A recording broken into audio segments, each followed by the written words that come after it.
Life on the road has a certain allure, especially when it's wrapped in the promise of hidden gold buried in cobweb-ridden barns. For over a decade, millions of viewers tuned into American Pickers to share that allure. They watched Mike Wolfe and Fritz rummage through what most people would dismiss as junk, only to reveal mesmerizing histories and potential fortunes in the battered pieces they pulled from dusty corners. It was a charming premise, two friends with a shared passion for antiques, forging a brotherly camaraderie as they crisscrossed the country. Yet what the cameras captured was only half the story, or so the rumors now claim.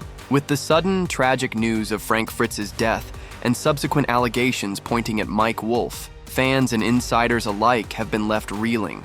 Was the entire show from day one tainted by hidden resentments? Or was this a slow transformation, a cautionary tale of ambition that spiraled out of control? Mike Wolfe and Fritz weren't always famous. In the early days, they were two enthusiasts who frequented garage sales, flea markets, and obscure trade events, gleaning from each musty stall a piece of history. Their penchant for discovery drew a small circle of admirers who loved hearing them talk about the stories behind each relic they found. That circle eventually extended to a TV producer, intrigued by their odd couple dynamic, Mike's gregarious, deal-making flair, and Frank's more measured approach. When American Pickers premiered, it felt genuine and unpolished, focused less on drama and more on the thrill of the hunt. But success in television has a way of warping everything it touches. Early praises led to bigger budgets, expanded marketing, and an intense drive to keep ratings climbing. In that flurry of newfound fame, many say the seeds of conflict were sown. Some crew members, speaking off the record, remember small hints of tension from the show's earliest seasons. They recall the occasional spat over which items should be featured on camera or disagreements about how profits should be split for certain high-value finds. These scuffles rarely lasted long and never overshadowed the day's filming, but they were there, like hairline cracks in an otherwise solid foundation. Over time, those small cracks grew. The more fans celebrated Mike's showmanship, the more Frank seemed to withdraw, partly due to his personality, partly due to recurring health issues that would occasionally keep him off the road. The show soldiered on, but an undercurrent of restlessness began to take hold. Fame, some argue, magnified existing differences between the two men. Mike, ever the charmer, was propelled by the spotlight. He saw American Pickers as a franchise in the making, with merchandising and promotional deals that could extend far beyond traditional TV revenue. Frank, while enthusiastic about antiques, reportedly balked at the notion of turning their passion into a sprawling empire. He was more comfortable talking to small-town collectors and rummaging through dusty corners than navigating business negotiations with large networks. Over time, rumor had it that Mike's ambition, and the profits that came with it, distanced him from Frank's more laid-back style. Then came Frank's medical complications. Back problems, heart issues, and other health concerns sometimes forced him to step away from filming for weeks at a time. To viewers, these absences were explained in vague terms. Frank is recovering, or Frank is taking some personal time. But the rumor mill buzzed with speculation. Some believed the relationship behind the scenes had grown chilly, with Mike taking advantage of Frank's vulnerability to assert more control over the show. Others claimed it was purely logistical. Someone had to keep production on schedule, and Mike, more physically fit, was simply the logical figure to carry the flag. Either way, with Frank intermittently gone, Mike became the unmistakable face of American Pickers, fronting press junkets and talk show appearances by himself. To many fans, the series still felt whole, but insiders whispered that tensions had reached a breaking point. The first real shock came when fans noticed how rarely Frank reappeared in new episodes, even after official statements said he was feeling better. Online forums lit up with debates. Where was he? Had he left by choice, or was he being pushed out? The network remained cagey, praising Frank's contributions while emphasizing Mike's readiness to keep the show rolling. In hindsight, the promotional materials told their own story. Images featured Mike prominently, with Frank relegated to the background or absent altogether. Some folks on the production team claimed that Frank was furious, believing the brand had used his personality and expertise only to discard him once he became inconvenient. Others said Frank was too focused on his health to worry about camera time. The truth, as usual, was likely somewhere in between. Rumors of a serious rift between the men intensified just before the fateful announcement of Frank's death. Conflicting accounts about Frank's condition abounded. Some said he was improving, looking forward to a triumphant return. Others insisted he was in a steep decline. The official statement that he had passed away due to health complications arrived abruptly, catching even some of the show's staff off guard. Condolences flooded social media. Mike Wolfe posted a eulogy of sorts, expressing heartbreak over the loss of a man he called my longtime friend. On the surface, it seemed like a tragic but straightforward end to the story of a man beloved by fans for his down-to-earth charm. But that was before the murmur of suspicious circumstances began. Within days, local tabloids reported that authorities were looking more closely at Frank's final hours, examining the substances found in his system and verifying the chain of events leading to his untimely demise. Some insisted these investigations were routine. Others believed they signaled foul play. The real bombshell dropped when unverified leaks claimed evidence pointed to none other than Mike Wolfe. Fans reeled. How could the star they had watched for years, so upbeat, so seemingly genuine, be implicated in anything nefarious, especially regarding a friend? Yet, as the story evolved, it gathered momentum, fueled by every new whisper of incriminating texts, shadowy financial motives, and diary entries that might suggest premeditated wrongdoing. One of the most startling claims involved a diary or notebook discovered in Mike's office. The rumored contents allegedly included passages about frustration with Frank's ongoing popularity, dissatisfaction with having to share credit for the success of American Pickers, and a chilling mention of how health complications could be an opportunity to take the brand in a new direction. The authenticity of these documents was initially contested, but the very idea that such notes existed stoked public curiosity. Soon,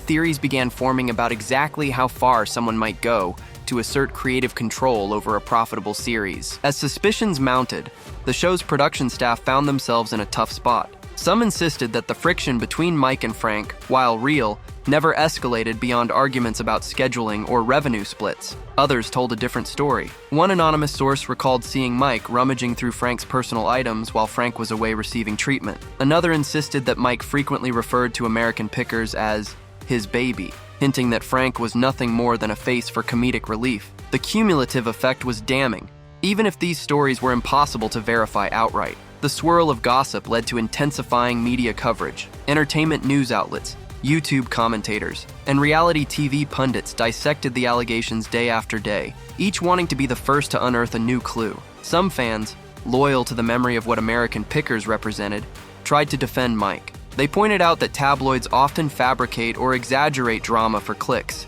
yet the combination of official investigation and insider leaks eroded trust. People started rewatching older episodes, looking for tension in every glance or snide remark. Memes sprang up pairing footage of Frank's worried expressions with ominous text about what Mike was really thinking. In short order, the show's once rosy legacy lay in tatters. Days stretched into weeks, and updates on the case trickled in. Word spread that law enforcement had identified suspicious prescription discrepancies in Frank's medical history. The medication found at his residence, or in his system, didn't match what his doctors reported prescribing. Investigators were said to be analyzing phone records, emails, and texts. Then, a major turning point arrived: an unsealed search warrant for Mike's property. Although official statements remained tight-lipped, the rumor mill claimed that diaries, computers, and even antiques relevant to Frank's estate were seized for examination. With that, fans knew the situation had escalated from speculation to something far graver. Amid the uproar, network representatives scrambled to control the narrative. They withdrew certain episodes from rotation, particularly those featuring frank discussions between Mike and Frank about show ownership. They also canceled or postponed events that might have required Mike's public appearance, presumably to avoid the spectacle of reporters shouting questions about murder allegations. Meanwhile, production was suspended indefinitely, with no clear path forward. Could American Pickers survive this maelstrom? If the allegations were proven false, would viewers ever look at the show the same way again? If they were proven true, what then would become of the brand and everything Frank had contributed to it? As tension built, more details emerged about Frank's final days. Friends who had spent time with him painted a picture of cautious optimism. They said that despite ongoing health struggles, he was in relatively high spirits, and even talked about pivoting to a smaller-scale project, like a personal antique shop or a local broadcast, where he could share his expertise without the demands of a big TV production. These glimpses of hope stood in stark contrast to the idea that Frank was on the brink of a downward spiral. They fueled the notion that perhaps, just maybe, something truly sinister had occurred. The storyline only got more dramatic once financial motives entered the discussion. Documents surfaced indicating that Frank had recently revised parts of his estate plan. While the specifics were murky, the changes seemed to favor Mike in ways some found suspicious, particularly if they were made during a time Frank might have been heavily medicated or recovering from surgery. Lawyers for Frank's family, now deeply involved, argued that these alleged changes were unnatural and inconsistent with Frank's long-held intentions. They also pointed out that these modifications happened shortly before or around the period Frank's health took a sharp turn. The possibility of manipulation weighed heavily on every newscast that covered the saga, with anchors gravely asking how a once respectful partnership might devolve into deception. Public sentiment grew increasingly divisive. A vocal segment of the fan base clung to the possibility of Mike's innocence, citing unsubstantiated feuds in the media that had proven untrue before. Another portion believed wholeheartedly in the rumors, seeing them as confirmation of a pattern they had sensed for years, a lopsided dynamic in which Mike overshadowed Frank and seemed obsessed with controlling every aspect of the show. Meanwhile, a smaller group, exhausted by the drama, argued that the entire phenomenon reflected the broader pitfalls of reality TV, which thrives on a veneer of authenticity, but often conceals manipulative practices behind the curtain. At the height of the frenzy, leaks emerged about incriminating search terms discovered on one of Mike's devices. Allegedly, these searches delved into topics like stroke-like symptoms in older adults, undetectable poisons with few side effects, and how to set up an airtight alibi. Each headline seemed more sensational than the last, but the story took hold, overshadowing attempts by Mike's supporters to frame his interest in medical details as simple concern for Frank's condition. Public imagination runs wild in the face of such revelations, and soon it became nearly impossible to separate truth from exaggeration. Eventually, law enforcement confirmed that Mike had been taken in for questioning. Paparazzi snapped pictures of him entering a local station, looking disheveled and uncharacteristically grim. Reports of what transpired behind closed doors varied. Some said Mike maintained his innocence, insisting he had discovered Frank in dire straits and tried to save him. Others whispered that his story contained inconsistencies, prompting further suspicion. Over a nerve-wracking span of weeks, the situation escalated from questioning to charges being filed, culminating in the possibility of an explosive trial that would lay bare all the secrets fans had never seen. The public reaction to this announcement was polarizing. Those who had followed the story from the beginning felt vindicated that justice might finally be served. Yet just as many expressed disbelief, refusing to accept that the man who once greeted them every episode with a grin could be implicated in something so horrific. Internet comment sections devolved into heated battles, with accusations of fake news flying in all directions. Quietly, though, more details about the potential murder weapon, if it was a poison or tampered medication, surfaced, painting an increasingly grim portrait of what Frank's final hours might have entailed. When the case finally entered the courtroom, the media coverage exploded. National outlets descended upon the small-town courthouse, capturing every arrival and departure of lawyers, witnesses, and family members. The prosecution laid out a narrative of cold ambition, fueled by envy, culminating in a calculated plan to remove Frank from the picture. They cited diaries, search histories, alleged attempts to isolate Frank from key production decisions,